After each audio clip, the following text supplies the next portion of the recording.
Next up, we have Jenika Scott. She transferred here from Essex County College and is studying political science and double minoring in public policy and international relations. Aside from being a peer leader mentor in the Lead Up Academy and advisor for the Paul Robinson LLC Advisory Council, she loves to watch sci-fi movies, and her favorite one being Star Trek. Please welcome to the stage, Jenika Scott. I'm a Trekkie too. I'm a Trekkie too.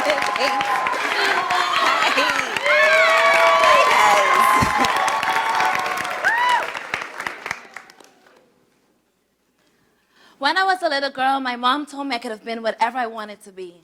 A lawyer, a doctor, a pilot, and even a captain. All I needed to do was to chart in my destination and set sail.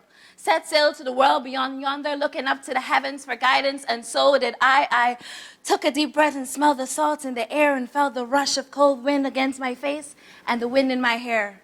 What was most memorable was this tingly, exciting feeling deep in my stomach, no deep, in my guts, no deep, in my heart beating.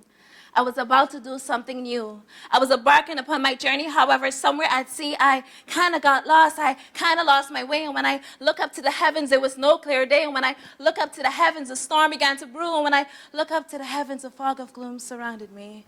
I couldn't help but to feel hopeless, helpless, and full of regret. It was then I knew I was about to be shipwrecked. Hi there. Who here has ever experienced a setback? I know I have. I've gotten my first F in class, I totally mismanaged my class and club schedules, and even been depressed. And what I can tell you is that setbacks really suck. And if you've never experienced a setback, you're one of the lucky ones. For me, it was like a weight upon my heart, a very annoying feeling that I have to play catch up with the rest of the world that seemed to be zooming past me, excelling, and winning. My first experience with setback was when I didn't get into law school right away. Picture this, Guyana, 2014. Logging onto my computer only to see my mission status pending. Avoiding eye contact with everyone I met because I'd hate to have to tell them that I didn't get in, or to avoid that awkward feeling when they gleefully said that they did, and only to turn around and say, oh, I'm sorry. You may say, what's the big deal? I could have always applied next year, and you would be right. But in my country, and for most of the Caribbean, it's socially frowned upon when you don't complete your degree in a timely manner, usually around the age of 21.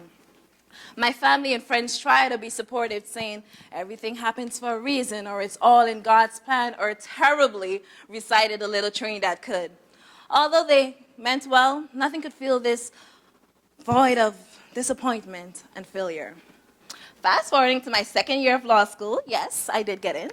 My mom came with the news that we were moving to the US. My face was like, yay, my brain was like, what the heck? Why wasn't I as happy as I should be? Why? Exactly. Why was I happy as I should be? It's a really great opportunity. That's because I would have to start over. Hashtag not my plans, hashtag not my goals, bigger hashtag setbacks. Immediately, I fell in love with a school called Rutgers University. I applied, and guess what? I totally didn't get in. Instead, I went to a school called Essex County College, begrudged and hurt, and I ultimately felt like a failure. You see, nothing is wrong with Essex County College. It is a great school, but it's not where I wanted to be. It was not my redemption from a major setback. But there was a wise professor who constantly gave me advice, saying things like, setbacks, there's part of life, and there's nothing that you can do about it. But now, I am a non-traditional student. I didn't follow the path of what society allotted for me, and that's okay. I was shipwrecked. I followed the wind and waves and allowed my ship to be crashed, and that's okay. Moving on in my life, I've followed the path of being scared, and I no longer wanted to be. And as I walked along the deck of my life, I saw my friends playing poker, and immediately, I think I found the key to life. No, not gambling, but focusing on what you can control. Remembering what you've learned and focus on the progress. Because that is the key to winning. Because a player usually isn't really good until he figures out how to play the game just by focusing on what he can control. And knowing that, you're guaranteed a safe landing. So land ho. I'm officially at Rutgers University. I am talking to you guys about setbacks at the Mark Conference. So yes, setbacks, it sucks. But you have all you need to be great once you focus on the progress and not the outcome. But what you do today matters. What you do today is a depiction of who you truly are, and what you do today will guarantee you a better tomorrow. So if a setback does happen, you're able to conquer it because today you're alive and you are awesome. Thank you. Fantastic. Jenika Scott, everybody.